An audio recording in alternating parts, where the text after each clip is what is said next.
A handsome guy tricked me into the woods. I didn't expect 3 men to be waiting there. The way they kept staring at me, I got a really bad feeling. I immediately asked where I was. Wasn't I told there'd be more people here? The man lied and said we'd be there soon. He suggested we play a game to kill time. One of them grabbed a bag. He pulled out some cards. Turns out they wanted to play truth or dare. He told me to ask a question, trying to get me to let my guard down. I asked him the worst thing he'd ever done. He thought for a moment, then dead serious, he told me when he was 10 he let a rabbit go, but first he'd broken its leg. The injured rabbit was sent back to the wild, where it would suffer hunger and infection, and die in the only place it knew. He said it with no expression. I felt genuinely scared. It was my turn to draw. I drew truth too. A man asked me the same question. I said I once cheated in class. Clearly that wasn't the whole truth. The curly-haired guy made me take a penalty drink, so I did it. The bag passed to another guy. He drew a dare. The blonde boy dared him to kill something. He didn't hesitate, grabbed a worm and swallowed it whole. I was disgusted, but he chewed like it was a bag of chips. The game kept getting weirder and darker. I wanted to go home. The blonde boy begged me to stay and play a little longer, saying the others would be here any minute. He drew a dare. It said to kiss someone in the circle. He glanced at his buddies, then looked at me. Rules are rules. Reluctantly, I went along. The blonde boy forced a kiss on my lips. It was my turn again. I drew a dare. The dare was to have my hands tied. One of the men pulled out a belt and tied my hands without hesitation. The game kept going. I drew again. The blonde boy drew one for me. It had only one word on it: die. I panicked. I begged them to let me go home. They just grinned wickedly, looking at me like they'd won.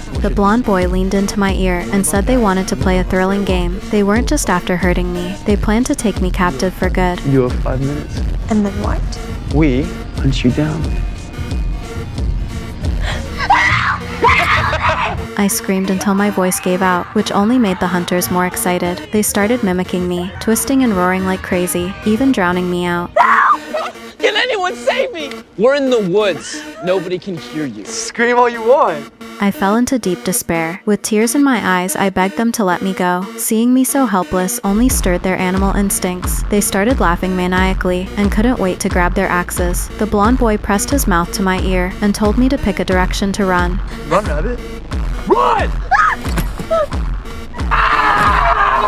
They split into 4 groups and headed to their assigned areas to search for me. I could only run helplessly, trying to hide from those monsters, but I suddenly stopped in front of a tree. I took a steadying breath, kicked off the heels slowing me down, tied my hair up. I'm not a fragile little rabbit. I'm a hunter, and I'm going to turn the tables on them.